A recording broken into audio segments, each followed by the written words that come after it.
ملاسنات كلامية تتحول إلى جريمة قتل في قسنطينة. لا تنسى الإعجاب والاشتراك بالقناة وتفعيل الجرس ليصلك كل جديد.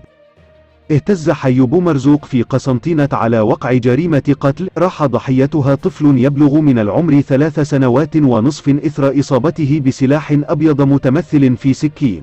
الحادثة المروعة وقعت إثر ملاسنات كلامية سرعان ما تحولت إلى شجار بين إخوة يبلغان من العمر 44 و 45 سنة على خلفية مشاكل عائلية، أين قام الجاني بتوجيه ضربات بالسلاح الأبيض إلى أخيه ليصيب بالخطأ الطفل الضحية، فأرداه قتيلا في عين المكان، فيما أصيب والده بجروح متفاوتة الخطورة نقل على إثرها إلى المستشفى الجامعي ابن باديس، في حين تم توقيف الفاعل البالغ من العمر 44 سنة من قبل مصالح الأمن وفتح تحقيق معمق في ملابسات القضية من طرف ذات المصالح.